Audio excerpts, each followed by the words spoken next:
Let me tell you something. A driver don't pick the car. The car pick the driver.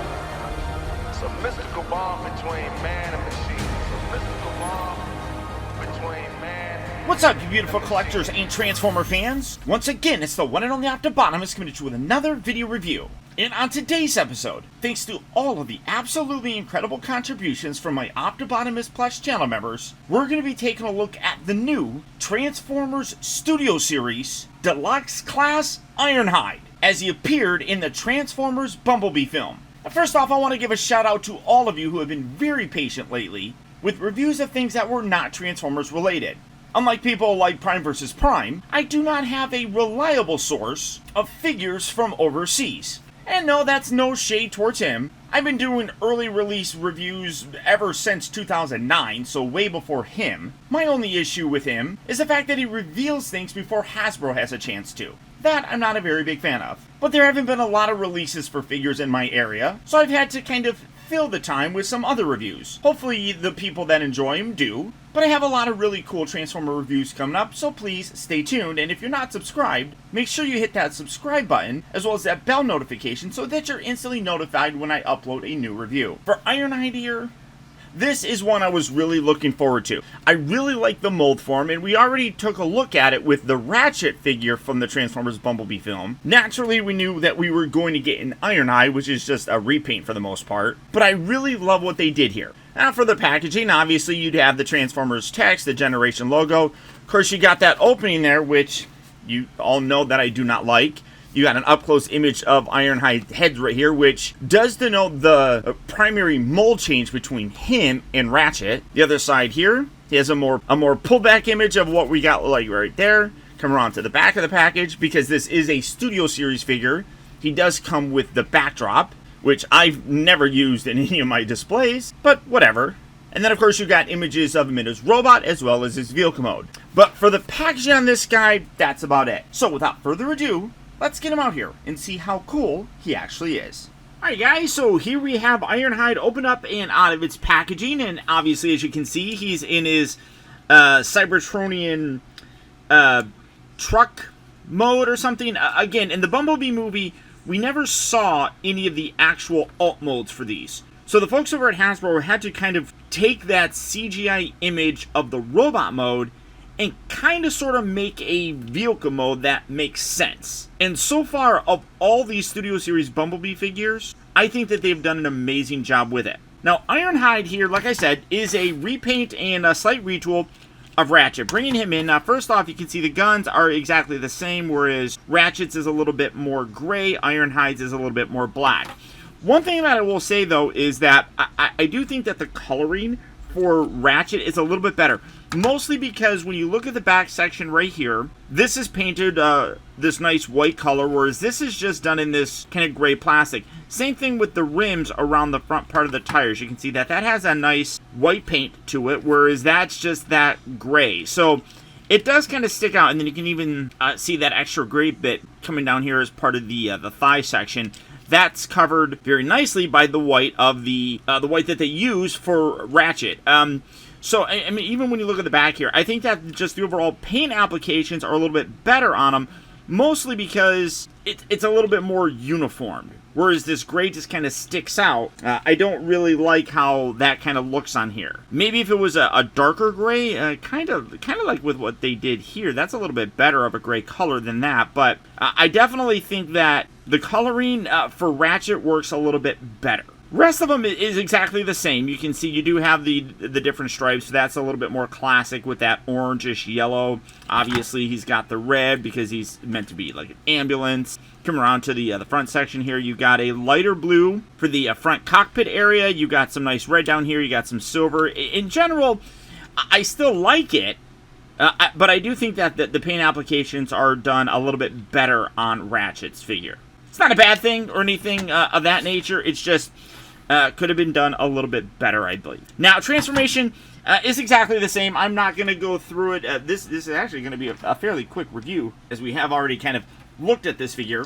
So as I said, I'm going to go ahead and skip the transformation instructions. If you need any help or anything of that nature, all of my playlists are available. You can go and check out the review of this guy and get any kind of instructions that you may need. But utilizing some of that good old-fashioned Optibotimus movie magic, we're going to go from Ironhide looking like this to looking like this. And again, I am a very big fan of this mold, but I definitely think that the coloring just lacks when you compare it to that Ratchet figure. Again, when you take a look at him, let's just kind of set this guy here. Let's bring in Ratchet. Now, one thing that I will note is that the joints definitely feel like they're a little bit more loose on Ironhide than they did on Ratchet's, and I didn't have his things rotated properly. Other than this, these are kind of loose on him still. But the overall QC on him does feel a little bit more slippy on this guy. That is pretty tight on him, but truthfully, I actually kind of tightened it up a little bit by using that floor polish, that little trick right there.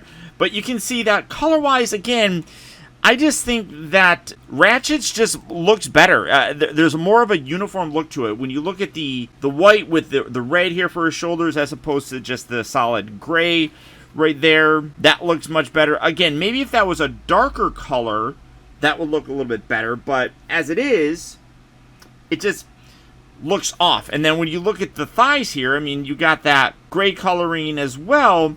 That just looks better with Ratchet's solid white coloring. Now, the crotch section here doesn't bother me really that much, but these two bits right here, the thighs and the shoulder bits, just definitely are not that great. When you look at the head sculpt, I think that the head sculpts look really nice. Obviously, mold-wise, that is the only real difference. This definitely has that Ironhide sort of look. Now, granted, we know that Ironhide did not look like this in the Michael Bay movies. I know a lot of people really kind of prefer this overall style that Travis Knight brought with the Transformers Bumblebee movie, but for me, I still stand by the fact that the Bumblebee movie was meant to be a prequel. There's just so many different things in that movie that point to it. Bumblebee looking basically the exact same. Section, what was it, 31? Megatron being at the Hoover Dam, which is a extra feature that's in that movie. If you go back and watch it, there's like a comic book that's attached as that, as like a special feature.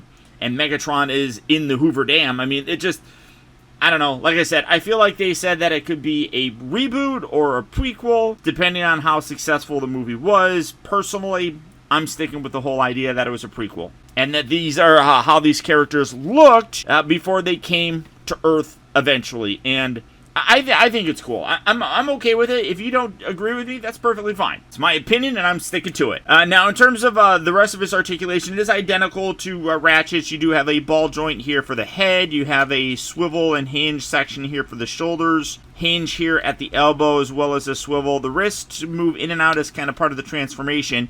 You also have a waist swivel. Hips that move forward and back, in and out. They rotate at the upper part of the thigh.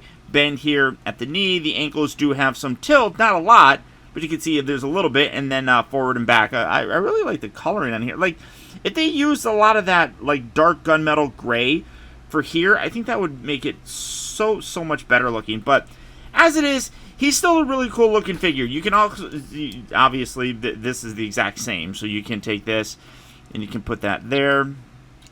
If you wanted to have that over his shoulder type of thing. I mean, I love that really grumpy kind of look for great light piping on there as well. I mean, it's a very Cybertronian classic look for Ironhide, and I like I said, I love the mold. I think that they did a great job with Ratchet, and I think that it continues on here with Ironhide as well. I just really wish that the paint applications were a little bit better. But there you go, guys. There's my look at the new Transformers Studio Series Deluxe Class Ironhide as he appeared in the Transformers Bumblebee movie. If you'd like to add this guy to your collection or any other Transformers, you can do so online at places like Big Bad Toy Store, Amazon, and even Entertainment Earth. For all of those places, I'll put links right down there in the video description. If you can't help to support the channel by becoming a channel member, doing something as simple as clicking on those links to order your figures also can really help support the channel. But beyond that, guys, that's about it. Once again, I want to thank you all for tuning in, and please remember that the real trouble with the world is that too many people grow up. Thank you all for watching and taking the time to be a kid.